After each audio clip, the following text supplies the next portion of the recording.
the SnailTrail4x4 podcast. If you like going off-roading in Toyotas, wrenching on Toyotas, camping in Toyotas, and maybe even poking a little bit of fun at Toyotas, and of course, hearing about more snow camping in Toyotas, then this is the podcast for you. That's right, ladies and germs. My name is Tyler, and joining me on another episode of the SnailTrail4x4 podcast is the one and only, I like it cold, Jimmy Jet. I do like it cold. You do? I do. Yeah, okay. Yeah. Nice. One of my favorite times of year. Mm-hmm. Mine too. I actually like it going camping in the cold more than going camping when it's hot. I agree. Yep. Yeah.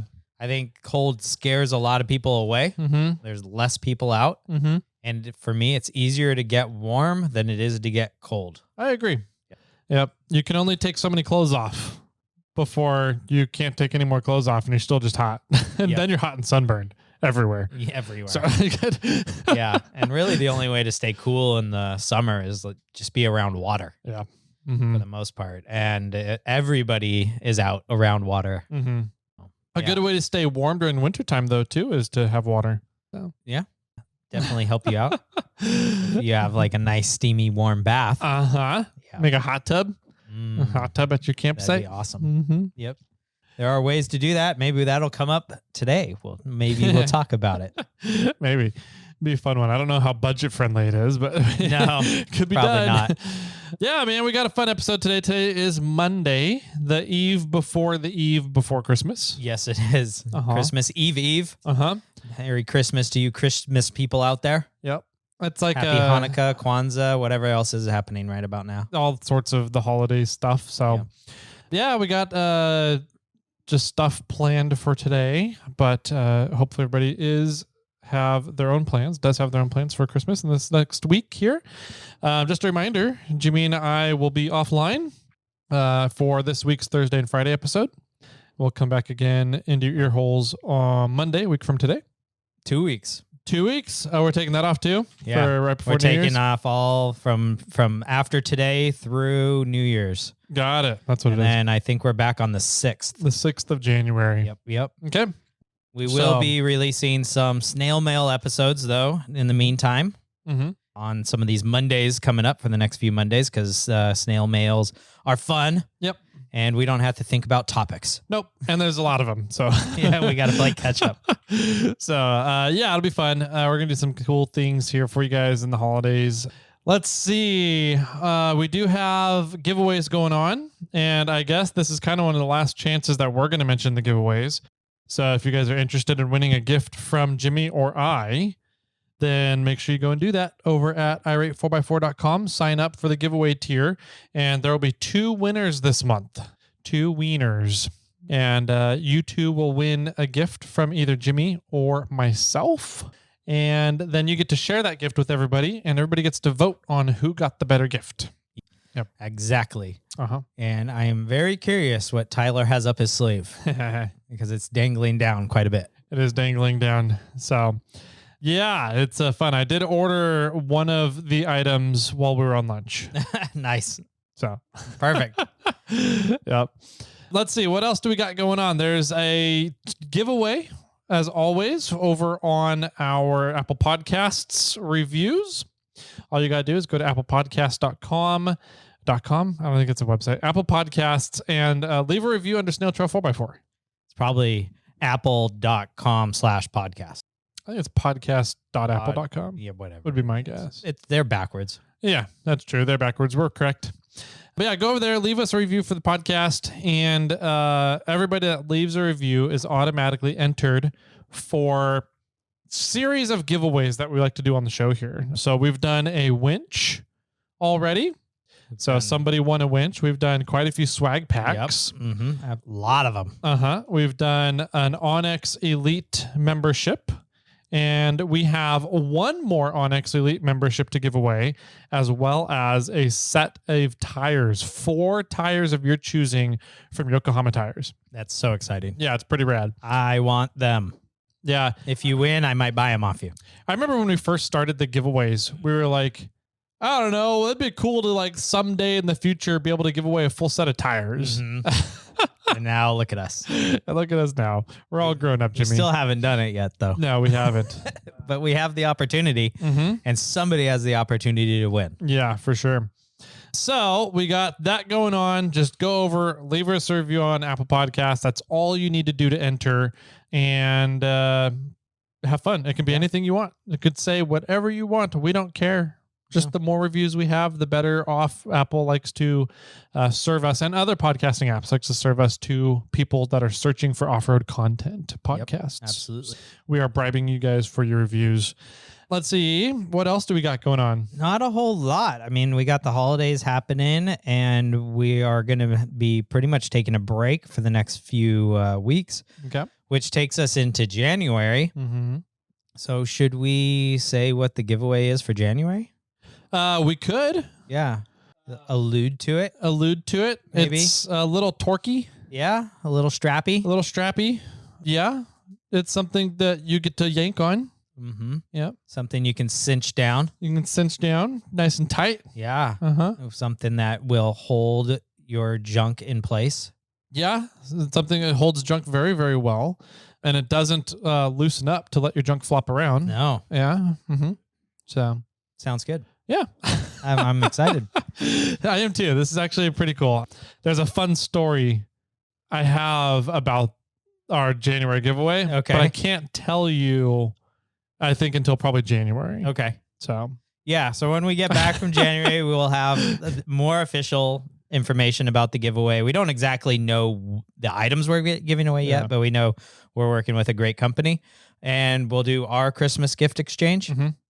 And then we'll go over the giveaways, the winners for December's giveaway. Mhm. So we got a lot of stuff that's going to happen early January. Yeah. We got a lot of catching up to do from there on. But today's episode is definitely a fun one, sort of festive. I don't know. Maybe yeah, could be, for sure. you know, it's a cold season for us up here in the northern hemisphere. I don't know about you Aussies down there. Definitely not It's a cold hot. season. Hot times for you. One of my buddies said it was 102, and I think he's in Melbourne, just Wow. outside of Melbourne.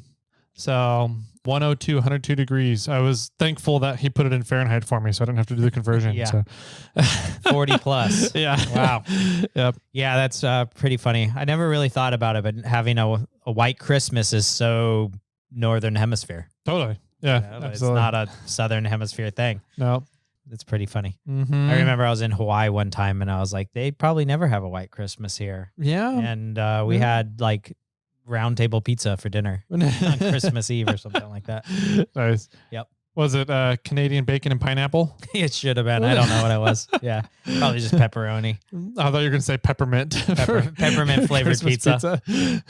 I will tell you, though, that I opened up a bottle of peppermint rum chata Ooh. the other day. Were you at and- Hussman's? No. Oh. I don't okay. know where I got it from. Hmm. I don't know. Somebody gave it to us as a gift. Mm. I think last Christmas time. Okay. And it just has sat on the shelves unopened Yeah. until just recently. Gotcha. Opened it. I won. So at that Christmas party game, minute to win it games that we did a few weeks ago now, I won. I tied for first, and I let the other person go Okay. because it was my house. Okay. So I was trying to be nice. And they chose beer, and then I chose the eggnog. Okay. And then I opened the peppermint flavored rum chata and mixed it in with my the eggnog. Gotcha. And I will go out on a limb and say I don't like it. Oh. Like you don't like the peppermint rum chata or just that combination? The peppermint rum chata. Gotcha. In my opinion, it's not rum chata enough. It's way too pepperminty. So if it's you like, toothpaste. it kind of Liquid toothpaste. If you like the peppermint flavor and you want to overpower things with peppermint flavor, then you should try the rum chata peppermint flavor Nice. stuff. We had a gingerbread coffee creamer. Yeah. And so I make a dessert alcoholic beverage Okay. that we'll have in lieu of desserts from dinner sometimes. Nice. And yeah, it's we do that essentially too. We just drink wine. Exactly. Yeah. So we have it's Kahlua, vodka, and then milk and a little bit of a coffee creamer. Sounds like a White Russian with coffee creamer. Essentially, it's very similar to a White Russian, right? Okay. And so I changed it up this time. We found a chocolate Kahlua.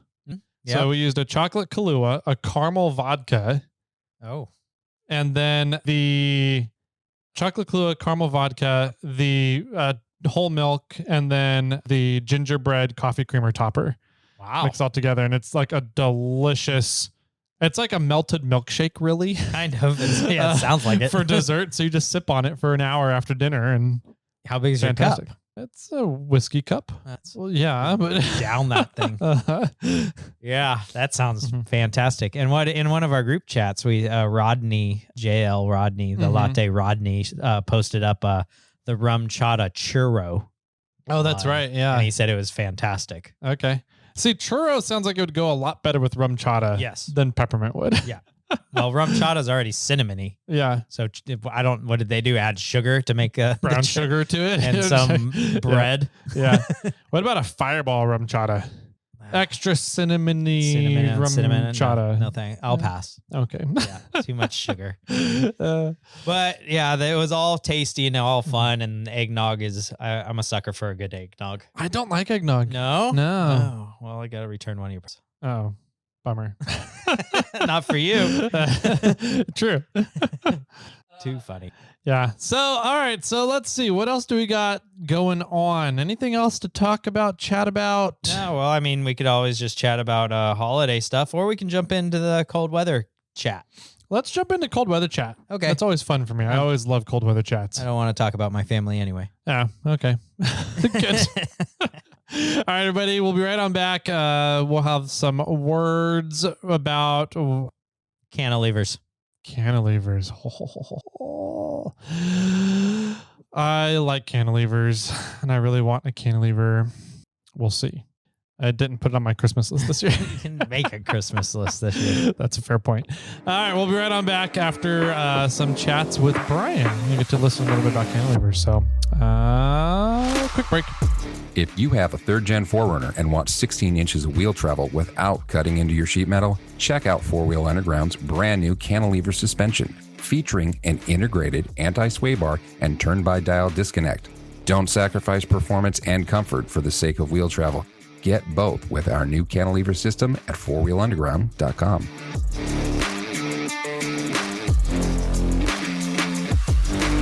Oh, welcome back, everybody, to today's campfire discussion. Monday episode. That means we get to kind of entertain with infotainment here to your ear holes.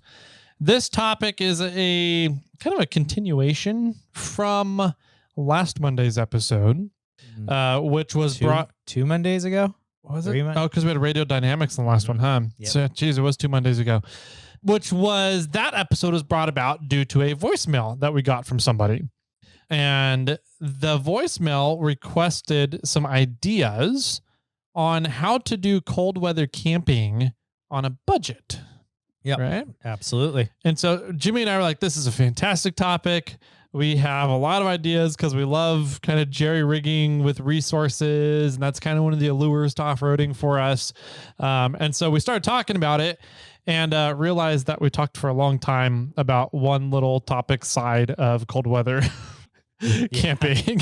And we didn't even hit the daylight hours of cold weather camping. Yeah, exactly. So that's what we're going to do today. Yeah. So if you want to listen to part 1, you need to go back a few episodes. I'll put the link down below for you guys so you can make an easy transition. But that one was primarily about sleeping in cold weather. Yeah. And shelters. Yeah. Yeah. It's kind of ended up being what we focused on. So, but we're going to go over today, I guess, some more kind of stuff that you can do during daylight hours or just kind of other things from there, right?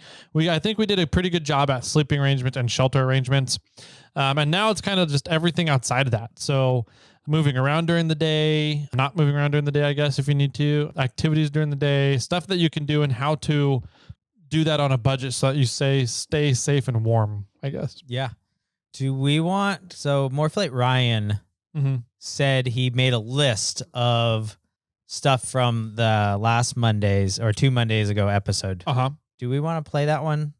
The voicemail? The voicemail? We could. And add like sort of an intro to this topic, or do we hold off?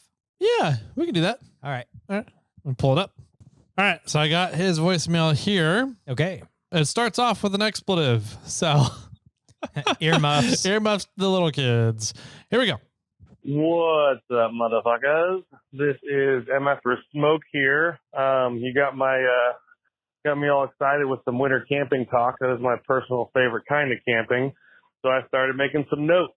So one big thing, stay away from cotton. Any sort of cotton. Wool clothing is the best, especially socks. I never go camping without a wool blanket. I like to wrap that around the mattress. It's really good at insulating those air mattresses. Like you guys touched on, synthetic sleeping bags can stay warm while they're wet. A trick to that is take trash bags and cut the bottom out of one, so it's a tube. Put that on your around the top part of the sleeping bag, and then another one around the bottom, essentially making a mummy bag, which will stop more water from coming in and letting you try and warm up what's in there. When you're sleeping in a vehicle, make sure, and tent, crack those fucking windows. I know it's a blizzard outside, but you are going to be in an ice rink on the inside when all that condensation freezes, and then everything is now freezing cold. So your first night will be okay. Your second night's going to suck because everything is now freezing cold. Probably going to run out of time here. Sleep with your extra clothes in the sleeping bag. It fills up extra space. Go pee. Your body is going to have to heat that fucking pee while you're sleeping. So if you go get rid of it, it actually makes it easier. It's proven. When you're opening a rooftop tent, put a tarp on top of it and open it underneath the tarp. It works really well to keep everything nice and dry. Jimmy, well done on the boiled water in a bottle. Put in a sock, throw in your sleeping bag. It works amazing. Throw a couple cans of canned chili in your rig. You can throw that in the fire. You got some awesome fatty foods to keep you warm. And Jimmy, to your last point, cuddling with your bros is not gay. And just a reminder, when you're naked, you transfer body heat better. Love you. Bye. I want to know how you know that, Ryan. Personal experience. It must be. This thing. Must be. That's funny. Some good points in there. Yeah. Starting off with cotton for sure. Yep. I mean, we alluded to that as well. You know, there's only a few fabrics that keep you warm when they are wet, and those. I mean, there's probably more than I know of, but there's silk and wool, and maybe possum fur. Who knows? Yeah. We have some fun friends that like possum fur. Yeah. Trash bag, mummy bag. Never really thought of that. It's like a poncho for your sleeping bag. Kind of. My concern is you wick a lot of moisture out of your body when you're sleeping, and it goes into your sleeping bag and out of your sleeping bag because that moisture can escape the bag. And so if you're keeping that moisture in with a plastic barrier, then your bag is going to get wet. Yeah. Especially on the outside of your bag. But if you're using the synthetic bag, then it's not a terrible thing, but your bag during that day, you're going to want to pull that out of the trash bags and let it dry so you can get into a warm bag or a dry bag later. Clothes in the bag, fantastic tip. Yep, that's a good I always one. throw tomorrow's clothes down at the bottom of my sleeping bag. Yep. Because one, like Ryan said, it does take up airspace, so then you don't have to warm as much of your bag or that warm up all that air in there. And then when you're done or it's the next morning, you put on fairly warm clothes. Yep. Not freezing cold clothes that you're pulling out of a bag. So that's a good tip as well. That was a good one. All right, cool. I think that's a good warm up for us. Yeah. A couple other ones. The crack your windows. Yeah. In your car, your tent. That one. Yeah. I didn't think about that one because it's true. I was like, but then you're just going to let all your cold air in and everything into your car anyways. But it makes sense that, yeah, your first night will be fine with closed windows. But you create all the condensation, then it freezes up. Your second night's going to suck. Yeah. Yeah. And you don't need a major window open. You don't need to open the whole window. You just need to crack it. Yep. I also like the idea of canned foods. So canned chili, fatty canned foods. Typically, a lot of your store-bought canned foods are fairly high in fats anyways. So that's always a great idea to just have a little stash of those in your car. Yeah. In your I usually keep freeze-dried meals like the peak refuels or whatever in the car anyways, but canned foods, canned chili is a great option because like you said, you can just take it, throw it in a fire and you're good to go. Yeah, you just have to figure out how to get it out of the fire. Yeah, exactly. And how to open the top. Yep. If you don't have a can opener with. Yep. Well, if you put it in the fire, then it pops itself open. Pressure. Yes. Then you lose half your meal. Yeah, that's a minor detail. I just remember the time when we were out with Amber and Dolly, and we threw that can in the fire, and that next morning. Was it that morning or was it that afternoon? I don't remember anymore. Yeah. That was fun. Yep. All right. So moving on. Shall we talk? I think we should move on to clothes. I agree. And attire. Yep. So if you're, this is during the day, not at night, right? Not afternoon. What is attire going to have to do with it? Yeah. Well, if you're sitting on a tire that could be a like rope swing thing, you're off the ground. Yeah, I guess so. But rubber gets cold, man. It does get cold. So you should insulate yourself with more clothes. Yeah, insulate your tire with some more attire. Yeah, there you go. Chains. Bondage. No, so in regards to clothes, I'm a huge advocate for layers. Layers. Tons of them. More layers, the more better. Yep. Unlike the glue of glue tread. Exactly. Yeah. So if you can, go with a base layer, like some long johns, preferably wool, not cotton ones. And then, depending on how cold it is outside, you're doing a mid layer, which, could be some sort of like wool pants, some sort of like sweat pants stuff that's not cotton in the inside there. And then on your pants side, then you would have a shell on the outside, a waterproof shell. And then on the top, you would probably just do somewhat the same. A base layer, like some long johns. You have maybe some sort of wool jacket or wool sweater, and then a shell that covers everything up and keeps the water out. Yep. And that's like a very basic setup to staying cold or staying away from the cold weather, staying warm and staying dry if it is wet outside. Yep. Of course, you're going to need good socks. And if it's going to be wet and cold, I always pack twice as many socks as you think you're going to need. I always pack two socks per day, 2 pairs minimum.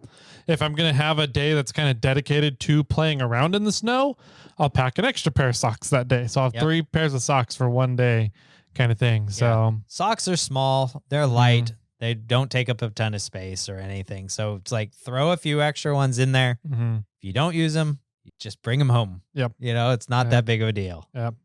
But it's such a valuable thing to have. Oh my gosh. The bang for your buck when you take socks out in cold weather camping. Yep.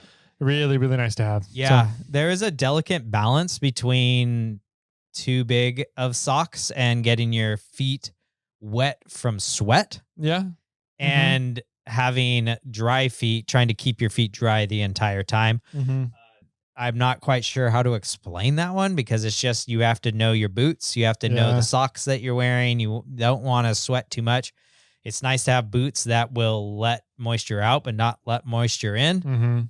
So, I don't know. Because when you take your boot off and you've just been sweating inside your boot for a long time and you immediately take that boot off, your feet are freezing because it's just wet, cold, hitting the freezing air, and it's horrible time. And that's it. Immediately right then you need to change your socks. You need to take those wet socks off and put some dry socks on so you can warm your feet up. Yeah.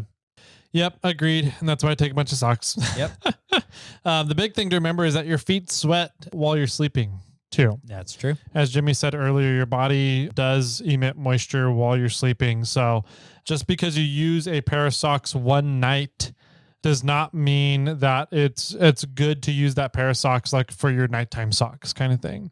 I used to do that, but I realized on night 2, maybe night 3, they weren't keeping my feet as warm, and it's because they got moisture on them during the night and they don't completely dry out during the day kind of thing. Yeah. So what I like to do is I will kind of rotate socks. I'll take a pair of socks, wear it during the day, start the day off.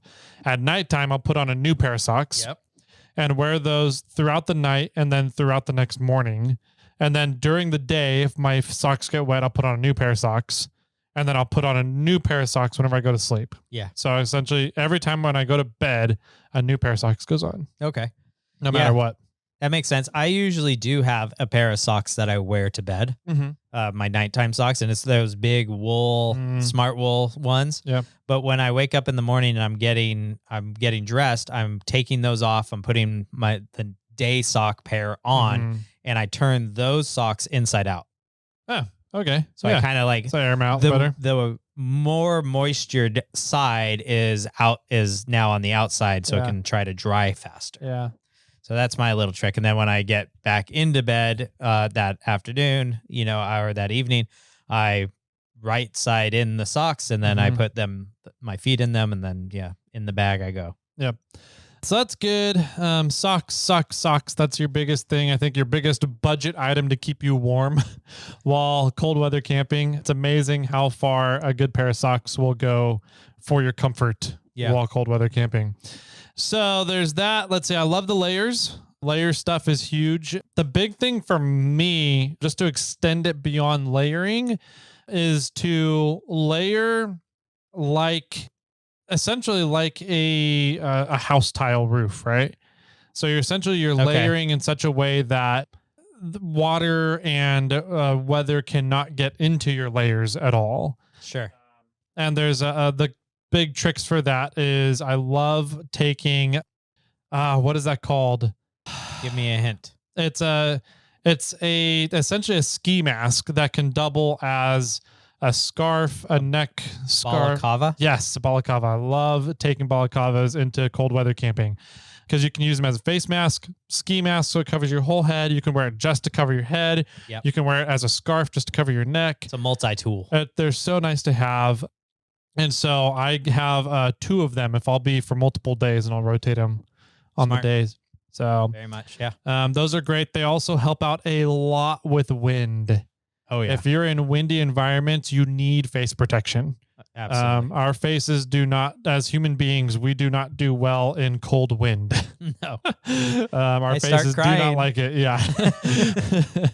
So a balaclava is amazing to have. That's probably my number 2 budget item to help with cold weather stuff.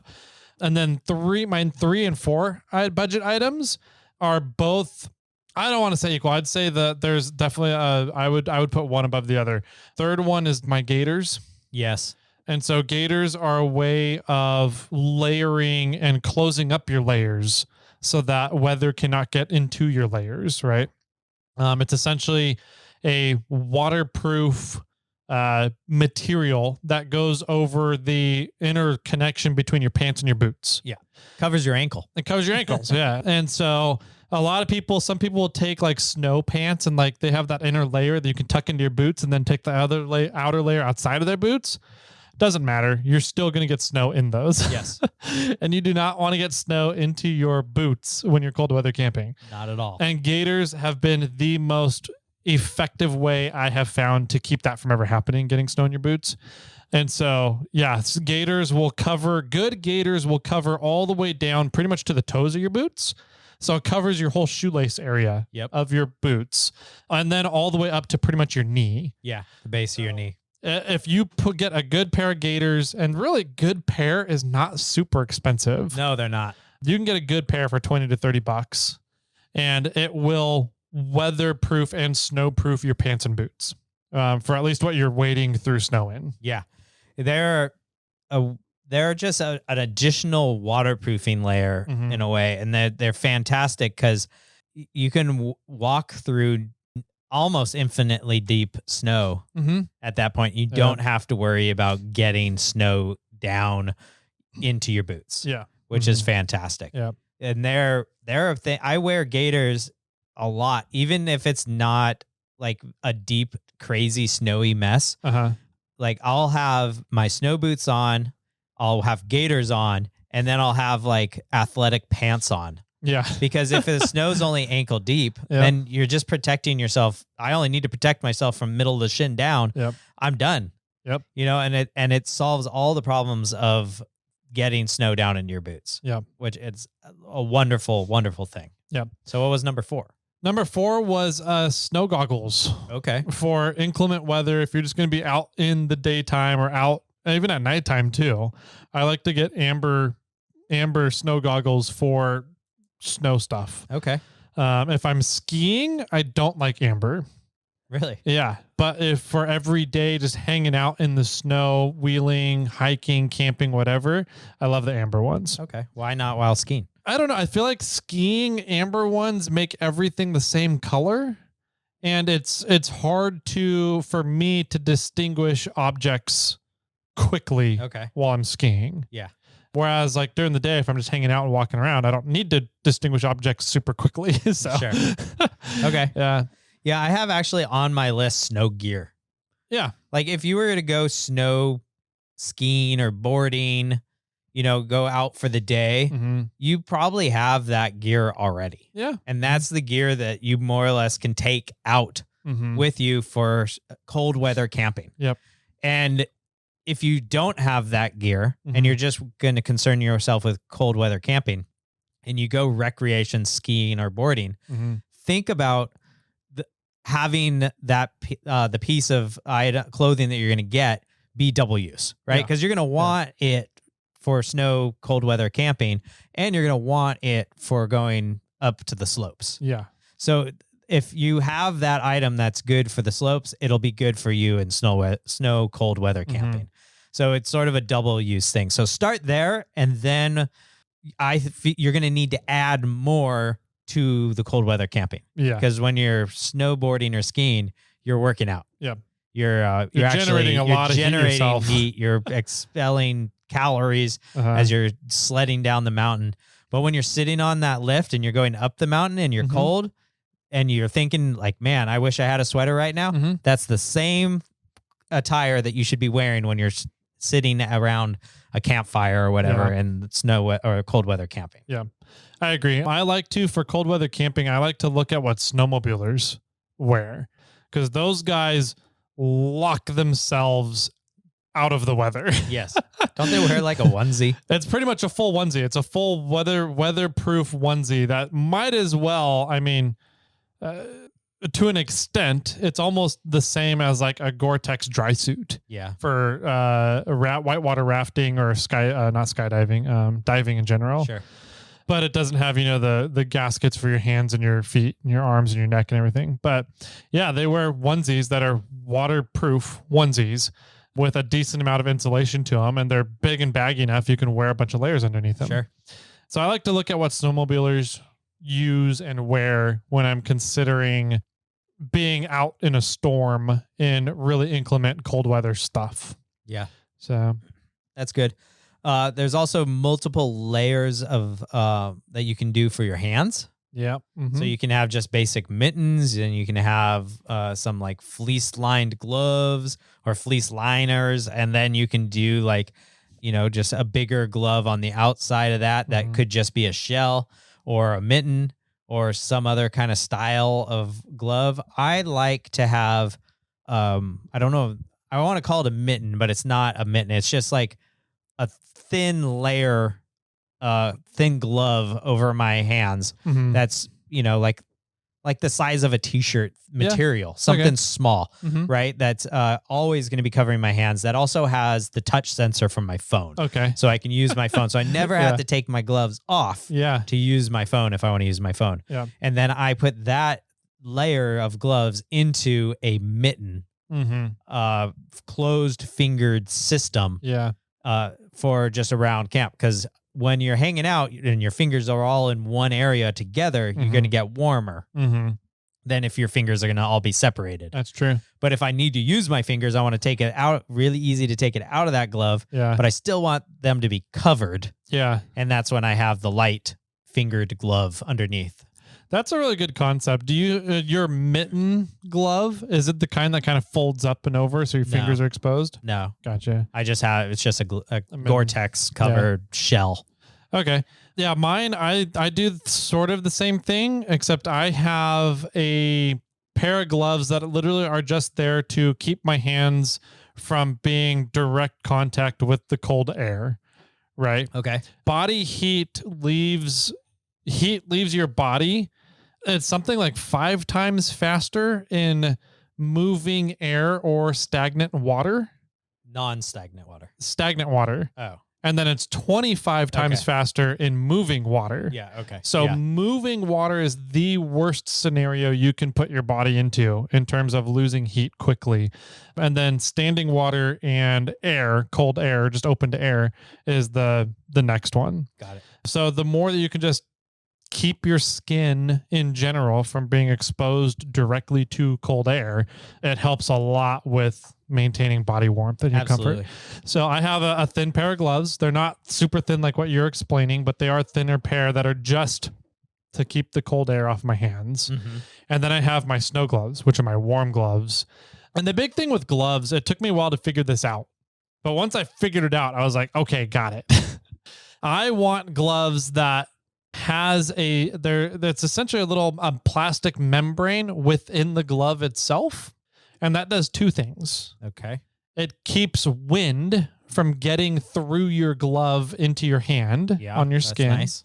And it keeps any moisture from getting through the glove and onto your hand as well. Okay. And so typically you would think that if you have like a cold weather glove, that would be standard in cold weather gloves. It's not.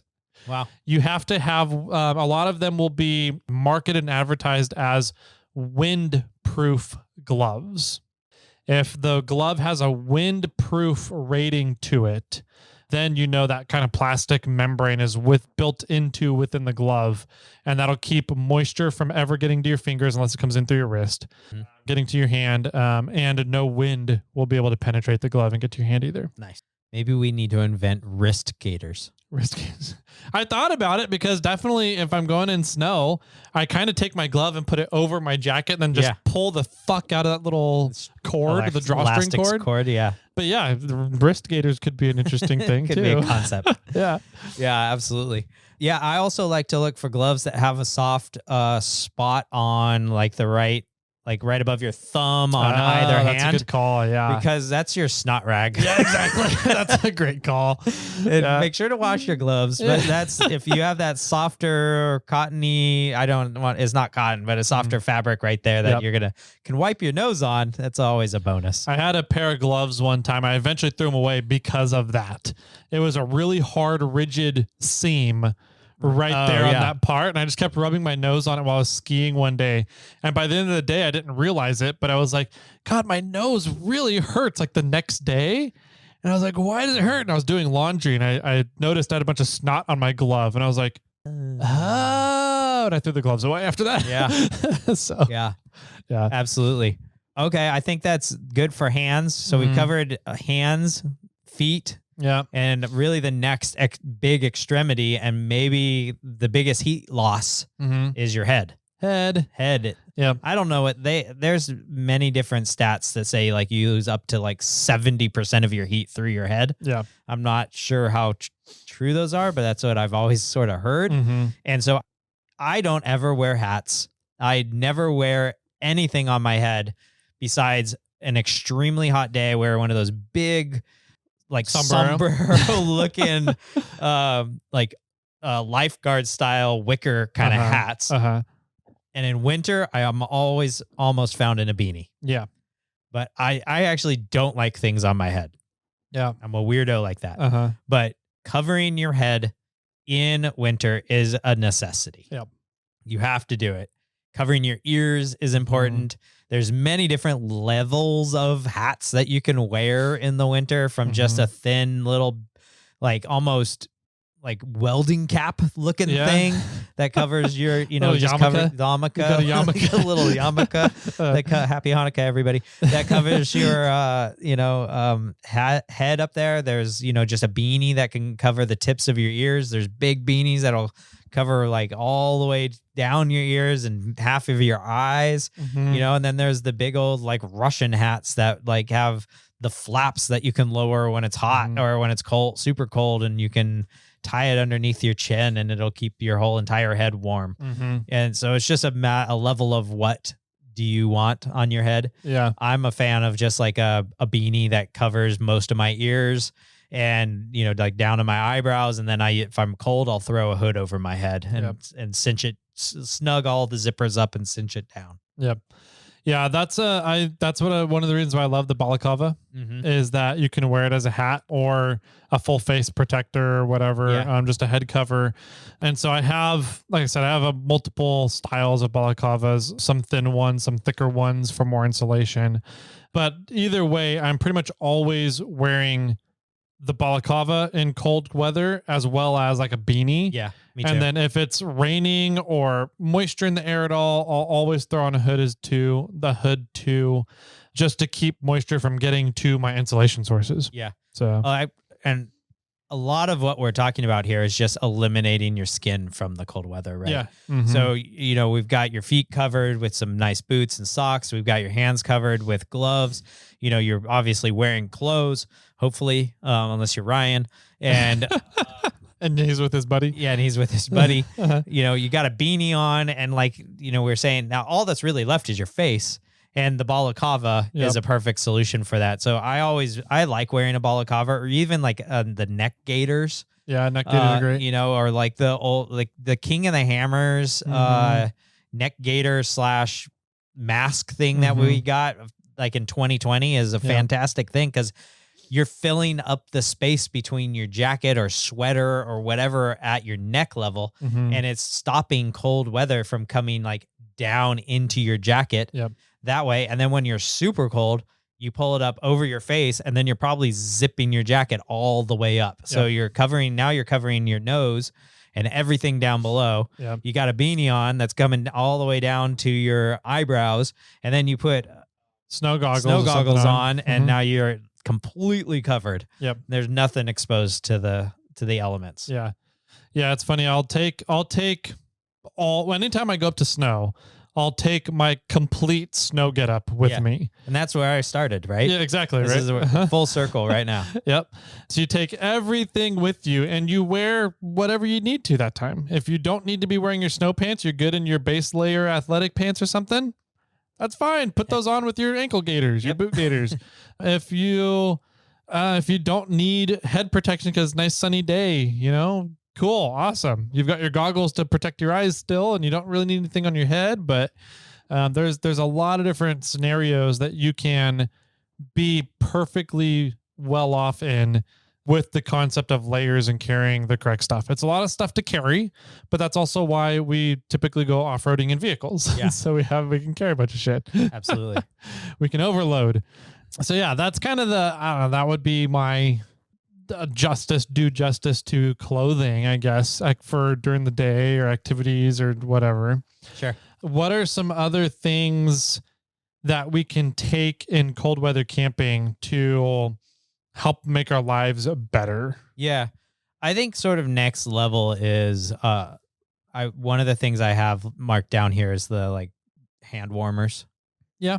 There's a few different kinds of hand warmers. There's the kind that's always in like a Ziploc thing that is once exposed to the elements, then it starts activating and becomes warmer. Those are pretty good. We have the style that you have to, there's this little snappy thing on the inside. They're called hot snaps, and they're sort of a gel.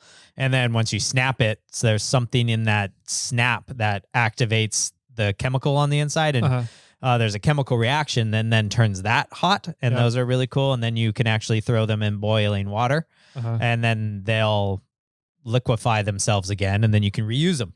Yeah, which is kind of neat. That's pretty cool. And they're reusable hot hand warmers, which are pretty cool. There's a lot of electrical powered warmers. There's electrical powered gloves. There's electric jackets.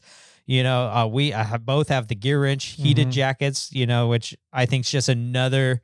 It's one of those things. I know that in the last snow episode, I said, have good gear before you get yourself a buddy heater or a diesel heater or any of this. But I do feel that sort of like the electric heated jacket it's a big, comfy jacket, and it's great for the elements. And then it's got another level to it where it's going to keep you warm. But the problem is batteries don't do good in the cold. And once you're done with the battery, like the jacket's dead, and you're just back to a normal jacket. So if you make sure it's a good jacket. Yeah. So if you can't survive without the battery, then you're not geared properly. Like you don't have the right stuff. But if you're good and you get to use that battery and you want to, level yourself up, then you're just going to be extra warm. Yeah. But going back to hand warmers, there's also body warmers. Like there's these huge packs. Like they're probably 4x6. Those are called icy hot patches, Jimmy. Yeah, that's sort of too. And you can put those on your body, and they'll help you warm up. And there's toe warmers. And I like to put those on top of my socks and then on top of my toes. Yeah. And then you put your foot in your boot. And then they're there because your bottom of your foot's not usually the cold spot. It's usually the top of your toes. And when you're walking around, you're usually lifting your toes up and you're pressing them up against the top of your shoe. Yeah. And now you're pressing them up against the nice warmer that's in there. So I don't put them on the underside. I put them on the top side. Okay. When I use mine. Those were some of the ideas that I had that could help. That's sort of a help you stay warm or help you get re-warm up. Besides, if you get too cold, then that's I just see that as time to go to bed. Yeah. Time to get in out of the elements and go into the sleeping bag. Yeah. If it's too bad outside. Yeah. I'm a big fan of those. I'm a big fan of the battery gear, heated gear. I don't have a whole lot of heated gear. I have the Gear Inch jacket. I just got some heated gloves, which have been they're so comfy. There's the heated chair, which I'm actually intrigued about. Yeah, I've seen those. I've never gotten them yet. Yeah. I think it's a great idea because now you could have your heated chair, and if you're sitting next to a fire, the front of you is always hot, but the back of you is cold. But if you have the heated chair, now the back of you is going to be warm. Yeah. And also, the assistant, I got the assistant a puffy heated jacket, and it has front and back controls on it. So when she's standing near a fire, she turns the front off, and she'll be warm by the fire on the front side, and then the back side is on the heat cycle. Yeah, and so her back's warm. Yep, that's a really good one too. So other than heated gear, there are other tricks you can use. Like Jimmy said, you can take those hot warmers, the hand warmers, and put them in different areas of your clothing. I like the hot water bottle trick as well. Yeah. You can take those and put those into your jacket. Yeah, take absolutely. hot water bottles. I've actually seen people use newspaper as well. Oh, yeah. So they'll throw newspaper into their jackets for extra insulation. Crinkle it up. Yep. So it's just extra insulation, extra filling, taking away that space and filling it with stuff. And then, you don't have to warm as much stuff up. Yep. What are your thoughts on so since this is kind of an off-road vehicle oriented podcast, I know there's a lot of people out there with duck gear. Yeah. What are your thoughts on duck gear? I don't know why that wouldn't matter. I mean, I think it'd be fine. Yeah. Like hunting attire. Yep. Hunting attire. Yeah. So essentially the waders. Not waders, Carhartt stuff. Carhartt duck material that's made out of duck material. That stuff. Is that? That's what, yeah. Oh, I didn't. I'll have to look at my Carhartt jacket. I didn't know it was a duck material. Is it, you mean duck insulation? Duck insulation, yeah. Not exterior. Exactly. So it's a down. It's a down. It's a duck down. Duck down interior. Is it most down duck? I don't know what most down is. It's a good question. I think it's primarily duck or goose down. I was thinking it was goose down. Down, but I don't know what why there would be a difference so much besides the feather lengths. So there's different layers or different grades of down. Okay. And you could have like a 600 fill down or an 800 fill down. And really that means is because even if the sleeping bag is the exact same size and shape, your 600 fill down means it has like 600 parts per inch or what 600, I don't know what the ratio is, but there's less parts in that sleeping bag for a 600 than an 800. Okay. And so really that comes down to the size of the feather that they're using on the inside. Okay. Right. And so an 800 fill down is like the tiny feathers that are the closest into the body of the animal. Okay. Like some dogs have 2 layers of fur and they have the sub layer that's really small, but super dense. Yep. It's in an essence, it's that. Yeah. So it's these super fine feathers for 800 fill down. Okay. I think there's even like 900 fill down and stuff. So the higher the number of down, the smaller the feathers and that also means that the feathers are more tightly mixed and dense, I guess. So it's taking out airspace. Taking away airspace. Okay. And holds in the warmth better. Okay. So there's many different levers down. I don't know how the Carhartt stuff. See, I've never really gotten into Carhartt stuff at all. I know that it can be plenty warm, and they make snow or cold temperature rated Carhartt stuff. Yeah. I've always been curious though about how weather resistant it is in terms of moisture and rain and everything. That would be my concern. Like I have a Carhartt jacket. Mm-hmm. I have two actually. And one was a hand-me-down, and I kind of just use it in the shop because it's just an old dirty jacket, but it's warm and I'm not getting wet in the shop. My other one's the nice Carhartt jacket, you know, that I wear out in public and will go around in. But I don't like I would say they're great for water resistance, but they're not waterproof. Okay. And they probably are a cotton exterior that has some sort of material on them to cover them up. So I believe that they're a cotton material with some sort of chemical waterproofing on them. Okay. And so my opinion is that only lasts so long. Yeah, I'm still like, I don't know, even with a chemical waterproofing, I'm still very hesitant to do anything cotton. In cold weather. I wouldn't. Weather. So like, I've always just stuck to snow gear because it's all water resistant, waterproof.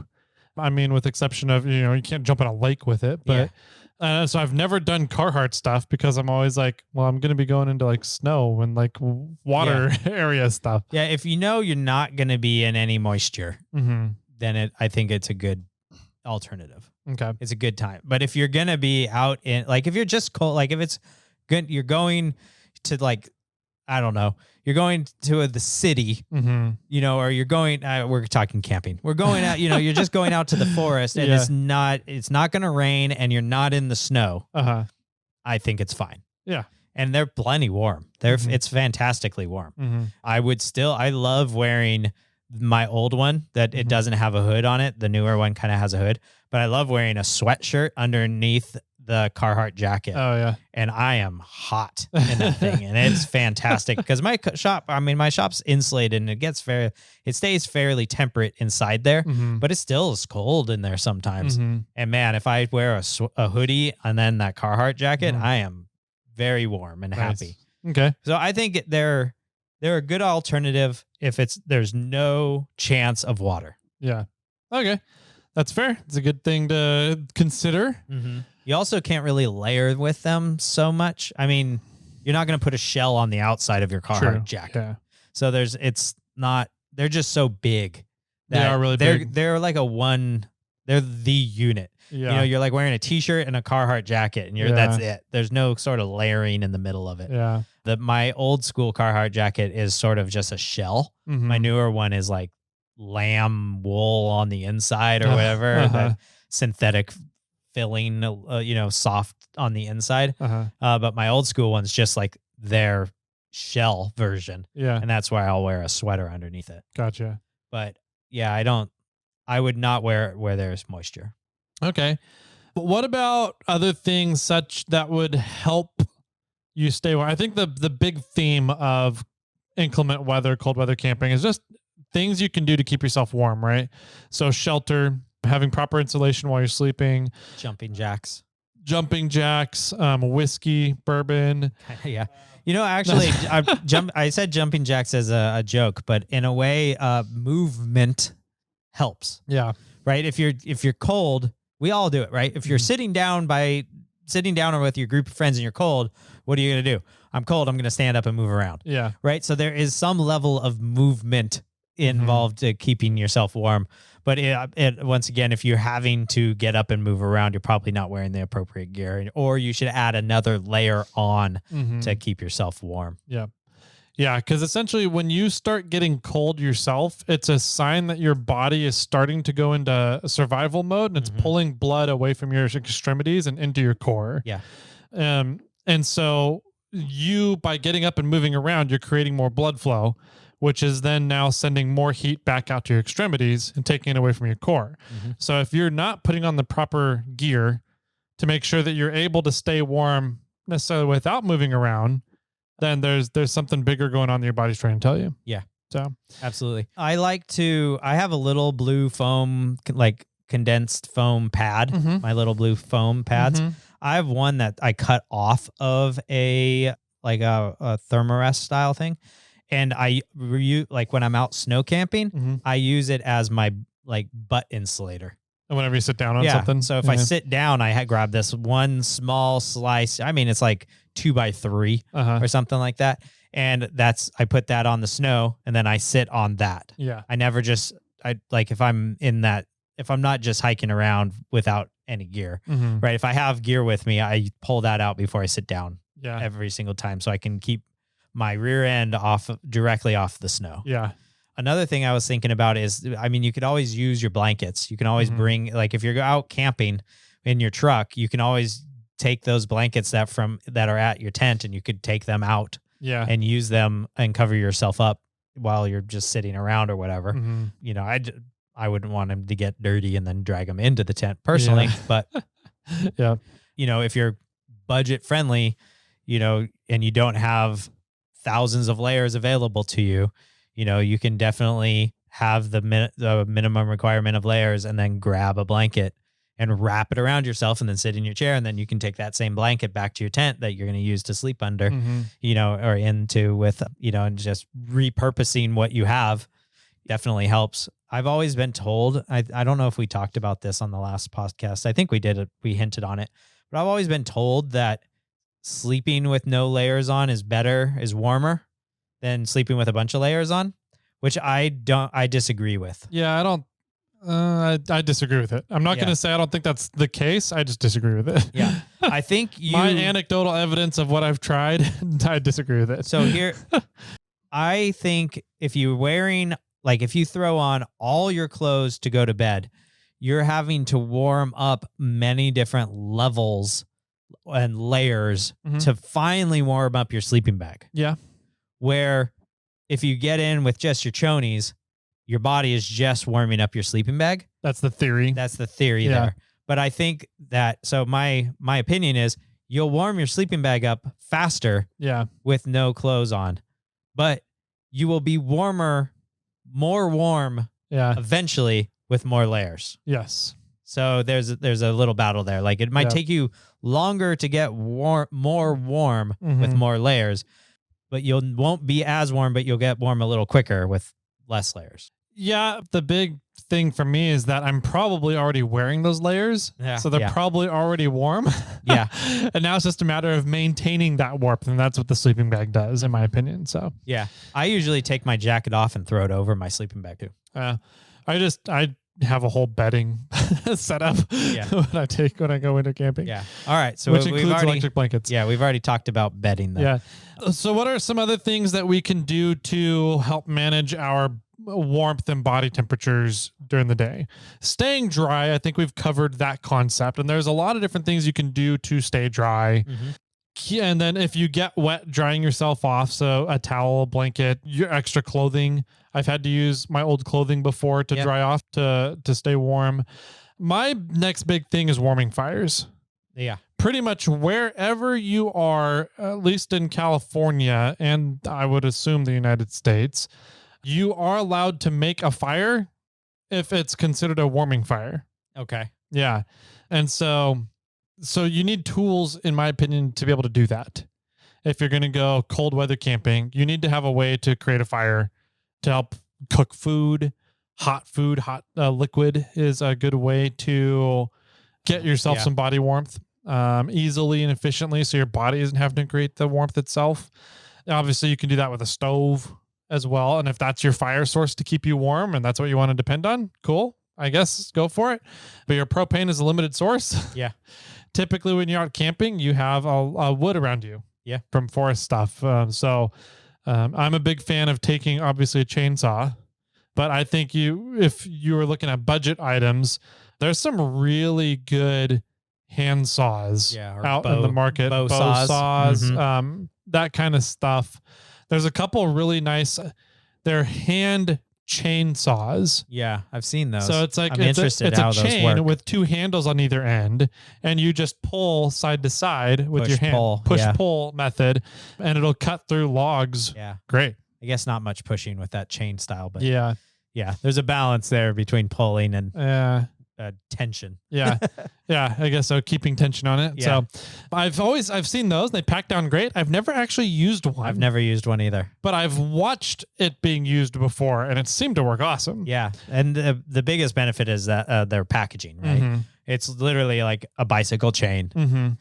And those pack up super tight compared to like a chainsaw. A chainsaw. Yeah. Yeah.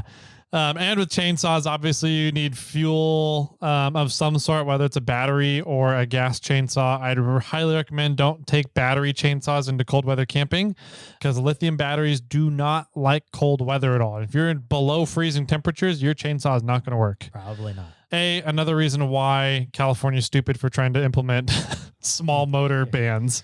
Reason number 5039. Yeah. Yes, I agree.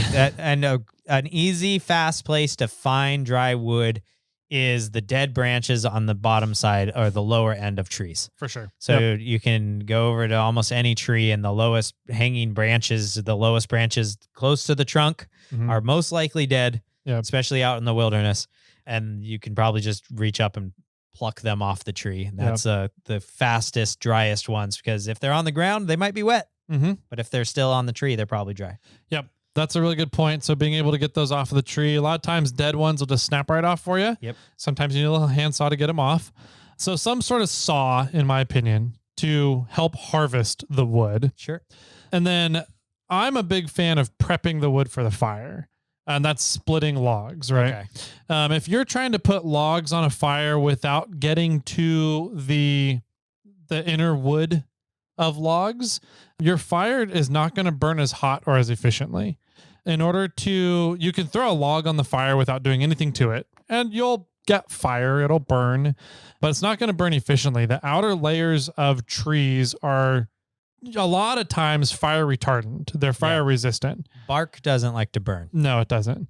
So the more that you can prep that log and split it and get to the heartwood of a log of a tree, whatever it is that you have, the better off that is going to burn, and it's going to give you a healthier fire for a warming fire. Yeah.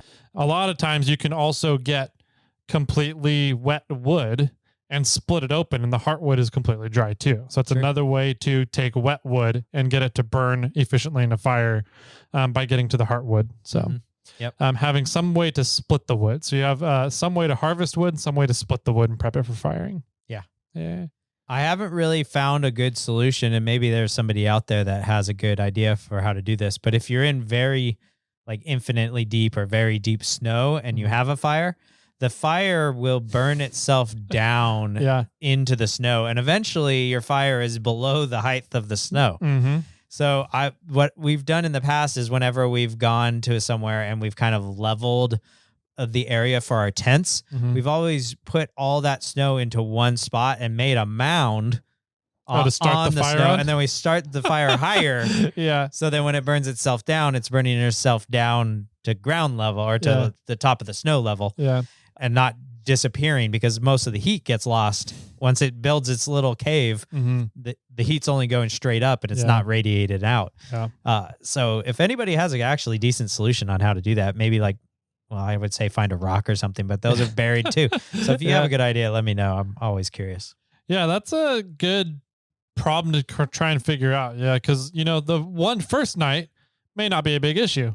Night 2 or 3, though, you got to make a new fire a new fire pit in each location. Yeah, or fill the one in and start over. Right? Or something. I wonder what a good solution that would be. Yeah. I mean, fire's obviously, how you stay warm in the afternoons and nights. If you have that fire around, that's just another tool that got you to stay warm and stay out a little later, for sure. But if there's no fires allowed, which I don't, in cold weather, I don't know how that all works or where you are. But, like I said earlier, to me, that's bedtime. Yeah. I'm cold. I'm going to bed. Yeah. It's warm. They'll be warm in my tent and warm in my bag, and I'll be warm. There you go. Yeah. Anything else? I can't think of anything off the top of my hands. Yeah. Or on my hands. Yeah. No, I can't think of anything at all. Okay. I think we've pretty much covered it. I think we've done a pretty good job at it. We've given some good options, budget options, some not so budget options, but I think the important thing is there's a ton of different ways to do and accomplish good and safe cold weather camping. Yes. The trick part is understanding the important things that you need to control. And a lot of that comes down to your body temperature, and how to manage and maintain your body heat without making your body work overtime to create its own body heat. Yes. So the whatever tricks you can come up with that help accomplish that and make that task easier on your body, the better off you're going to be cold weather camping. Absolutely. So yeah, and like a lot of other podcasts that we've said, go over prepared. Yes. Yeah. Because worst case scenario, you're throwing all your clothes on. Yeah. Just to stay warm. Yeah. And if that's what you need to do, then that's what you need to do. But as long as you're staying warm, that's the trick. So, I mean, I would rather have you come home with clothes that you didn't use than be cold the entire weekend. Yeah. 100%. So that is our episodes on cold weather camping. Yeah. How to do it efficiently on a budget. Understand the variables so you can decide how much money you want to spend on cold weather camping and gear to make that safe for you. I want to hear you guys' ideas. We already had Ryan call in and give some other ideas that we hadn't considered, we didn't talk about. So I'm sure we have a lot of other really smart people out there that love cold weather camping and have some really good tips and tricks for it. So call in and leave us a voicemail. The phone number is 916-345-4744. I want to hear your tips because I love cold weather camping. I'd love to hear different ways to do stuff and see, oh man, that could be a really good way to do that. Yeah. So call in. I want to hear him. I think Jimmy wants to hear him too. We love hearing feedback from you guys just in general. So call in anyways. Other than that, you can get a hold of us through Instagram, through email, through Facebook, through our 4x4. Lots of different ways to do that. So did I miss any ways to do that, Jimmy? Nope. I mean, no, that's good. I mean, I rate Facebook, email, Instagram, phone. What about bat signals? Any bat signals? Yeah, you could do a a Toyota signal. You can tag me on Reddit, apparently. Somebody did that recently. I was like, really? oh, I forgot I had that account. Yeah, there's 101 ways to get a hold of us these days. Yep. Cool. I guess with that then, Jimmy, any final words for everybody out there? Chicken broth or beef broth or whatever one you like. I like the bouillon cubes, hot water. Throw the 1 or 2 bouillon cubes in the water, depending on how much water you have. Sip it during the day as a warm beverage. It also gives you some vital, like a little bit of protein, a little bit of fats, a little bit of nutrition in there. And maybe one of the most important things, sodium. I like it a lot. With that, my friends, keep growling.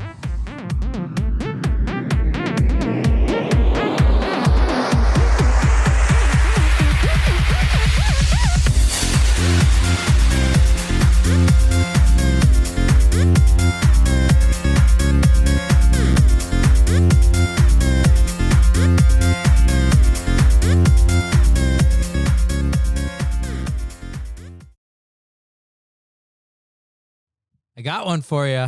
I'm ready. Why did Frosty's girlfriend break up with him? Because he lost his snowballs? No. Oh. Because he was a total flake. I mean, he's a lot of flake. Yeah, he is a whole bunch of flake. Did you have any dick flake? No, I think those are strictly more flake.